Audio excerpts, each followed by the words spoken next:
Welcome to the Good Reading Magazine podcast. Good Reading Magazine is a monthly publication dedicated to books and reading and aims to help readers discover their next favourite book. You can find out more about the books discussed on today's podcast at goodreadingmagazine.com.au.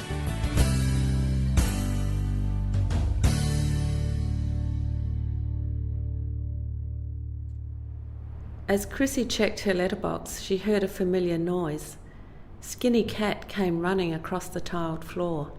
He purred loud and strong as he pushed against her legs. She felt the tension fade, her muscles relax. "Hey mate, what a lovely welcome." She bent and scratched behind his ears. "Come on up, let's find something to eat." The pain in Chrissy's chest eased, but her throat still burned. Was James right? Was it deliberate? One thing she was aware of, she'd have to cut back on the booze. A mushy microwave packet curry meal later, half for her, half for Skinny, she felt relieved to be home. Her notes and wrinkled diagrams were piled on the coffee table. The bathroom looked tidy too, wet towels dumped in the bath. Someone had cleaned up. She headed to the bedroom and carefully opened the bedside cupboard. Nothing disturbed. Phew. Not that anyone would know what the timer signalled, she reasoned, as she pulled it out. 11 days, 17 hours, 18 minutes since her last spin of the wheel. Skinny jumped up and stared at the numbers too. He battered the white digits as they changed. The cat stretched and meowed before heading for the kitchen window. To visit one of his other worlds, she accepted. Chrissy gently put the timer back in the cupboard, unchanged. Hello and welcome to the Good Reading Magazine podcast. My name's Greg Dobbs. Today I'm talking to Karina Kilmore about her new book, Where the Truth Lies. Karina, welcome to the Good Reading Magazine podcast. Thank you, Greg. We just heard you read a passage from your new book, and it's all about Chrissy O'Brien, the central character from the book. Chrissy's an immediately appealing character, but she's a flawed character. Can you tell me about her? Where did she come from?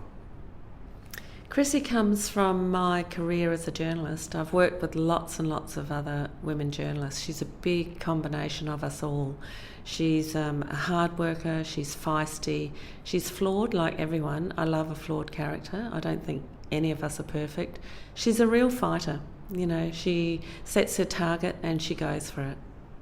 She comes up against quite a lot of obstacles, some of them male, some of them just situations. Where did you find the inspiration for her to get around those things? I think the biggest obstacle she comes up against is herself. She's, as I say, she's flawed. Has a lot of guilt and grief in her life, and she needs to battle every day just to keep herself going. Therefore, she likes to focus on someone else's problem, someone else's issue, finds a crime to investigate, finds a news story to report. So that keeps her going, that drive for the truth. So her career is her way of escaping Absolutely. The harsh reality, I guess. Yes, she escapes from her reality into her career. She uses her career all her life to keep from thinking too much about her own life and her own troubles.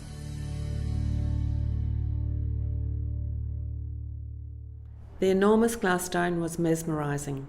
It was lunchtime, and Chrissy was surrounded by city workers taking time out in the serene octagonal reading room in the State Library.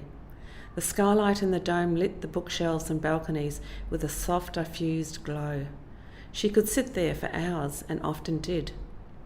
The grand room, built with gold rush money, was one of the few places in the city Chrissy felt calm. She leaned even further back and gazed up. It was her idea to meet Graham Parenter at the library, a large open space with lots of people, hidden in plain sight. From her vantage spot on a balcony, she spotted him as he walked confidently through the double doors. She had looked up a couple of photos from the archives. Neat black hair, brown skin, shorter and slighter than she had assumed, or that her search images had implied. But he was once a truck driver, just like her grandfather. His light pale grey shirt and charcoal pants belied his working class roots. Today he blended seamlessly into the city office crowd, almost the complete opposite of Hal Carter's angry, rumpled image. Chrissy blended too, easily overlooked, just as she liked it. She watched Parenta stop to examine the ribbon of word sculpture that ran around the room. He took his time before picking up a book from the biography section. Cautious, she thought. He sat at one of the big reading tables and flicked through the opening pages. This man could hold the key to her story. She wanted him to trust her, to fill in some of the missing pieces. Relax, she told herself. He's the head of one of the oldest, toughest unions in the country. He's already decided to play. That passage introduces a couple of the other characters in your book, Karina. A couple of union bosses are mentioned there, and in fact the whole book is very character-driven, and yet they all seem to harbour some kind of flaw. What draws you to these kind of flawed characters? I think all of us are flawed. Even the most perfect-seeming people on the outside have got flaws. And I don't think we should hide them. I think that we should talk about them, read about them, write about them. We're all just humans in this world. For example, Helen Carter is my big, tough union woman. She works on the wharves. She's the boss of the Maritime Union. And I love the idea of throwing her into a man's world and having her succeed. But she's got flaws, of course, like all of us. And then Graham Parenta, he's a smooth, soft-talking union boss as well. You know, he wears a suit, he wears a business shirt, he looks like a corporate guy, and I love that juxtaposition as well. Are these all people that you've come across in your career as a journalist? They are all people, but they're a combination of different people. So I've taken a bit from this one, a bit from that, and I've mixed them all up. I don't want anyone to recognise themselves. So you don't need to add any disclaimer at the end of the book? No disclaimers. Chrissy looked through the incident room windows, strata cumulus. Bunches of dark clouds had formed, forewarning of rain. The last of the day's sun made large patches of blue and pink sky, which tinged the edges of the lumpy white masses. It could be dark soon. She checked her watch. 6:05 p.m, just over an hour before deadline. Chrissy had gone straight to the port to get a first-hand account. The picket outside the perimeter was loud and angry. The union had started live streaming, interviewing its people. At least 100 workers had gathered. Banners had been set up, Teachers' Federation, Nurses' Association, transport workers. The Port Authority and Grange were more prepared for the surge of media this time. An incident and press room had been set up immediately. Outside the window she could see the frantic efforts across the concrete forecourt. Emergency vehicle lights swirled, throwing the scene and its people into repetitions of red, pink, blue, purple. The fluoro strips on safety jackets bounced the light back angrily at each rotation. Police tape, people, vehicles everywhere. The crew of a towering ship stood lined up against the railings, a front row seat to the sad chaos. The ship's hull bleeding rust, its tie rope tethered to the wharf. Containers still piled high, uneven, frozen in time. Everyone, every machine was at a standstill, but Chrissy's mind was in overdrive. There were more than 30 people in the makeshift incident room by now. She pushed her earbuds into her ears. They weren't connected to anything, just helped to muffle the sounds. Breathe. Journalists, safety consultants, Grange staff, no sign of thirst. Union reps, police, Port Authority staff, everyone glaring, ready to accuse. Where the Truth Lies is set in lots of different locations. It's set in newsrooms, obviously, because Chrissy O'Brien is a journalist, but also on the wharves, on the docks. How do you know so much about life on the wharves? I grew up in a really big political family in New Zealand. All my great uncles, grandfather were truck drivers and wharfies. I even had a great aunt who worked on the wharves. So the wharves were, and I love the wharves. You know, I would be taken to the wharves as a kid to look at all the ships, and my grandfather would make up stories about where the ships had come from and where they were going to. So I love the Wharves. So the Wharves is like a great place, a great adventure for me to be, and I thought it would be a great place to set a story. There's a very wide range of characters working at the Wharves, and these days with automation, there's a lot of IT experts, there's a lot of traditional labour workers, all sorts of people now.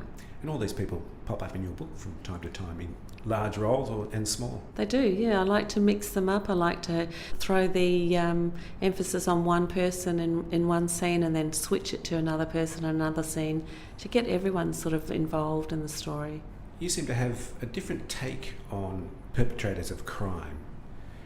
Rather than individuals acting alone, it seems it's more about things like corruption, about secret government organisations, about the faceless corporations.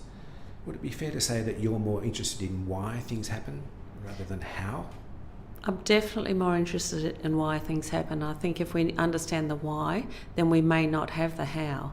If we understand people's thinking and what brought them to this set in their lives, this time in their lives, then maybe we wouldn't get the crime that followed afterwards.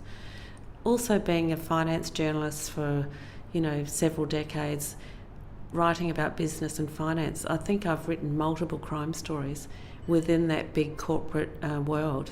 Every day I see a financial crime. Every day I see an injustice. The unions are no different. There's crimes and injustice. We're all people, we all make mistakes. I love the idea of looking at why a crime was committed, of how it brought that person to that place and that time. It always seems to me, in Where the Truth Lies, that nobody is completely innocent. You spin a really convincing web of lies and deceit. Is that something that you've come across in real life? I think we live in a time, especially these times, of lies and deceit. Social media has blurred all the edges of truth.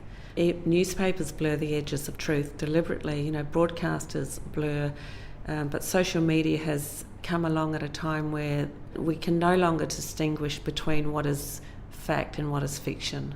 Your book, in a way, describes everything that's wrong with contemporary media, the pressure on journalists to write and to toe the line or suffer the consequences. You don't seem to hide anything. Have you ever been worried about the way you're so frank about the situations that you write? I'm definitely a straight talker and a straight writer. I like to use plain words. I like everyone to understand what I'm saying. And in the finance world in particular, corporate world, people hide behind jargon. I don't let them hide behind jargon. I get them to say it in straight words and plain talk, and I like to write that way as well. It must be quite difficult to get people to talk straight in these times. It is very difficult to get people to say what they really mean, and you have to ask the question several times, get them speaking, let them get their jargon out, let them get through their jargon, and then you just decipher it for them. I often feel like I'm a translator. A couple of final things. Where does your fascination for cloud formations come from? I love the sky. I think when I look at the sky, I see infinite possibilities. I see no end to it. It's not like the horizon, or it's not like anything else you look at. The sky just goes on, and clouds really fascinate me. I've always been fascinated by clouds. I suppose there's something universal about them too. There is, yeah. You can go to any country in the world and you can see similar clouds. So it keeps reminding me that we're all of one world. We're all together in this world. They seem to function as omens throughout the book too. Is that something you thought about? Yes, clouds are also an omen. They're a forewarning or a foretelling of what's coming for Chrissy. Because my main character looks to the sky often, a bit like me, she looks to the sky, she looks for what's coming, she looks for some direction, and clouds can be a foretelling of bad, or clouds can be a foretelling of light. Got one final question for you, Karina. Could there be a better name for a crime fiction author than Karina Kilmore? Kilmore is actually my real name, my birth name on my certificate. What an amazing coincidence. But my name is Kilmore-Barrymore, and so as a journalist I've always used Karina Barrymore. Nobody wants a double-barreled name. So I just stuck to Karina Barrymore, and then I thought when I started writing I needed a different name to differentiate myself, so I used my father's name, which is Kilmore. Are there more fictional deaths on the horizon for Karina Kilmore? Chrissy O'Brien, my main character, is already halfway through her next adventure. This time she's entering the male world of agriculture. She's gone to a sheep shearing station and she's investigating a crime that happens there. It's still based in the city, so it's still an urban crime, but she's also connecting that with her New Zealand heritage, and the sheep shearing competition between New Zealand and Australia has been a long tradition. Among other competitions. Among others. I really look forward to it, Karina. Thanks very much for joining me on the Good Reading Magazine podcast. Thank you, Greg. I've been talking to Karina Kilmore about her debut crime fiction novel, Where the Truth Lies. It's published by Simon & Schuster and is available at goodreadingmagazine.com.au and all good bookstores. My name's Greg Dobbs, and thanks for listening.